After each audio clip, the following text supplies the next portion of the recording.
Alafia goddesses. All right, today we're going to talk about altar candles. So, in Yoruba tradition, any African religion such as Ifa, Cuban Santeria, Voodoo, we believe in honoring our ancestors. A lot of the work that we do is ancestor veneration, and one of the main things is actually having a candle on the altar for them. So, right now I'm going to set one up. So, I have my little tool set here. So before I even start, I like to have no type of electronics, no cell phones, nothing around me.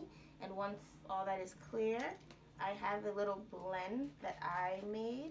It's a mix of spiritual waters, the main one being Florida water. So I like to clean my hands with that, clear any energetic energy from anything I have touched, right? And one thing when it comes to any type of craft, whether you are,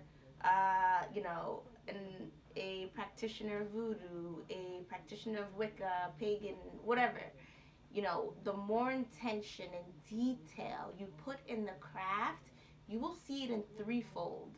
And that is just a universal rule almost in anything that we do. So remember, do not cut corners. Don't just do it quickly, like don't rush. Take your time because when you put your ashe, your energy into it, you're gonna manifest so much more from it and it's gonna be a lot more powerful. So my hands are clear.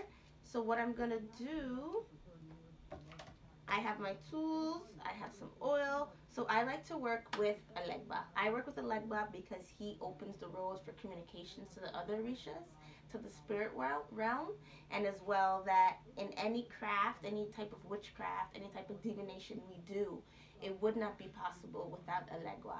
So that's why I honor legua. I give him offerings, and in every candle, a little bit of him is in there. So if you ever do buy a fixed candle from me, you will see a little bit of orange, and that is the red palm oil. That is one of his main offerings. So I like to put a little bit, I do put a little bit in my hands, and I like to anoint my candle with it. This, you do not have to do it. You do not need to honor or evoke a legua. He is not an orisha for everyone. But when the time does come, you will know when you are able to work with him, or if you're able to work with him. Ooh, all right. Legua.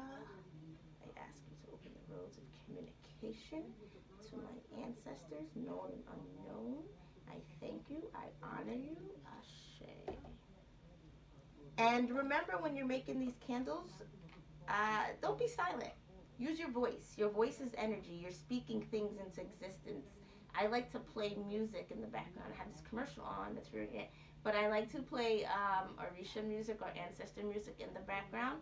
All this is creating the energy. You're opening the portal. The more you do, the more layers, the better. So I have a special symbol I carve into all my candles. My grandma taught me this. I think I was about 10. She taught this to me, so it's something that I continuously do. Woo. Okay. I let those extra shavings out. The only time you want to blow on your candle is when the shavings are out, but if your candle is lit, never blow out your candle. Use a candle snuffer. I believe that's what it's called. One of these bad boys. Take this and put out your candle this way. Never blow out your candle because you're blowing out the blessings and whatever the intention was for, you're blowing it out. Boom. All right, so this bad boy is ready. All right, boom. I have a specific Orisha oil I like to use. I create my own condition oils and anointing oils. Since Obatala, he owns my head. He is my father. I work with him. Ooh, I have that there. All right, so I'm gonna put this tool away because we're no longer using it. I like to use silver because Obatala, he loves silver. So it's him. All right. So now this is ready.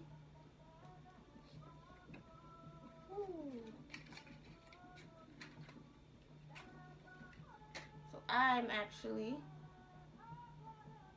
this is not everyone needs to do this. However, I know I'm able to communicate through smoke.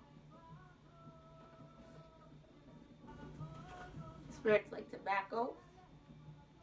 It also heightens my connection. Alright. I have a blend, an ancestral blend I created using herbs, resins.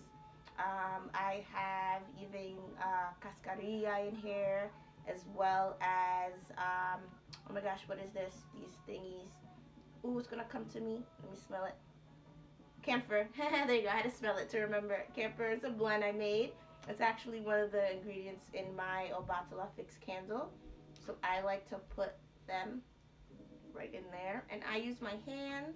I don't believe in using gloves. I want my energy on this candle. Gloves is just blocking it.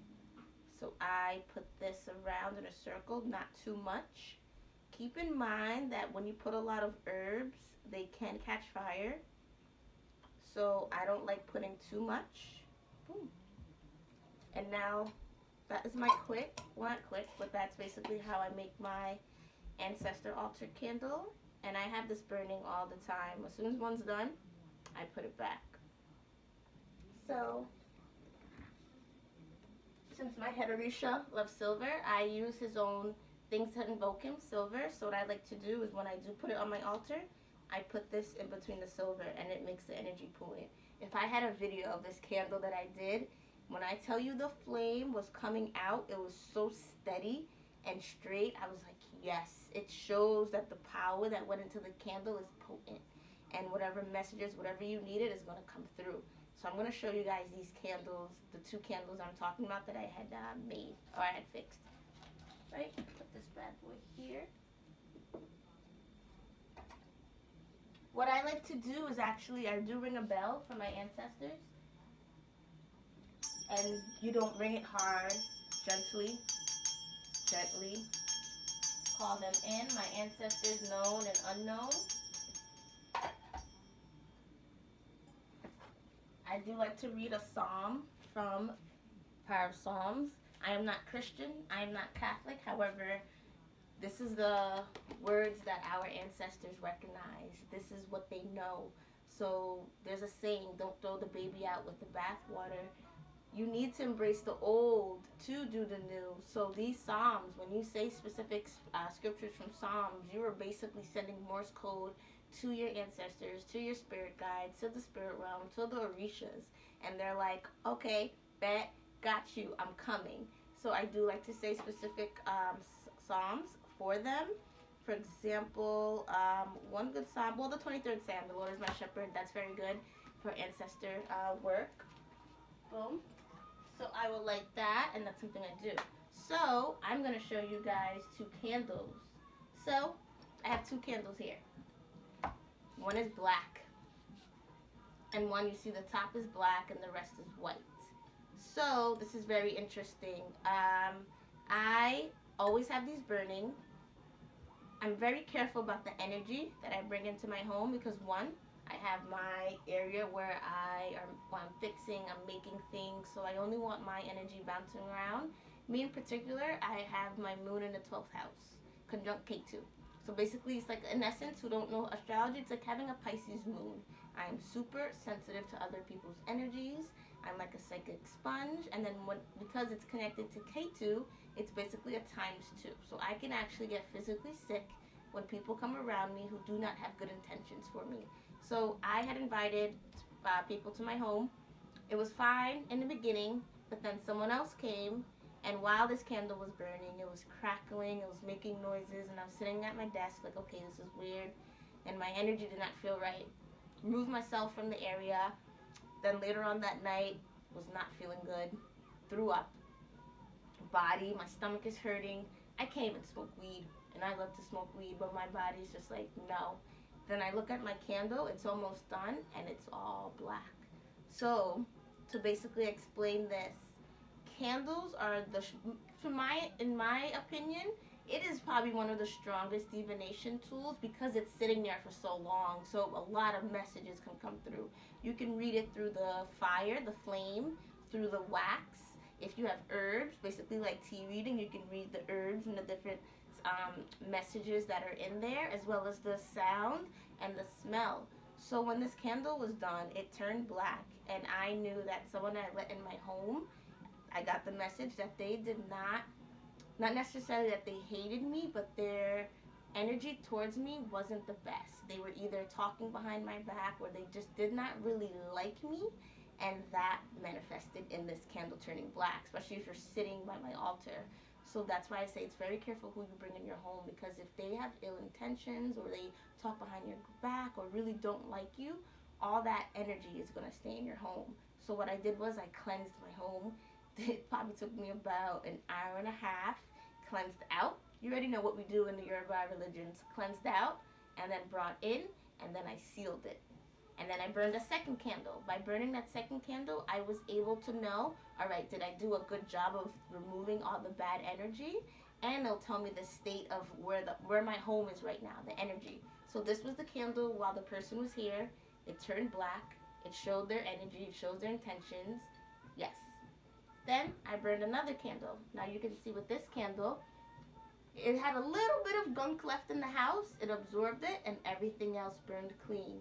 Now, a lot of people, some people I realize think that a candle has to burn perfectly clean. It needs to be clear as day, and that is not true. If a candle leaves a little bit of gunk, remember that no candle is made the same.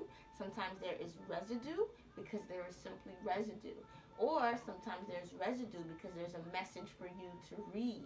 So I love, it's called ceromancy, and it's reading candle wax. I love reading the inside of the candle. And from this candle, I knew that I did remove what I needed to. However, what I felt about that person, how they felt about me was true. And they did not really like me, but they were only ha-ha keying in front of my face. But when they left, there was more going on, more being said about me, and my energy was being pulled and tugged, and my ancestors were telling me. So from this, you can see everything burned clean. Now when I burn my third one, I expect that one to be all clear, and that's how I know, all right, my home is back to the energy it is. So do protect yourself. Be careful who you let in your home. Especially good to know astrology, because I know my placements in my chart, my houses, where my planets, my inner planets are conjuncting. I'm able to understand what I should and should not do. So that's why astrology and candle magic, everything goes hand in hand. And you'll see a lot of practitioners of Cuban Santeria, voodoo, hoodoo, root workers. They use astrology because it is a very, very strong tool. It's not only to know your future or to know love. It can truly help you in whatever craft you're in. So that is all.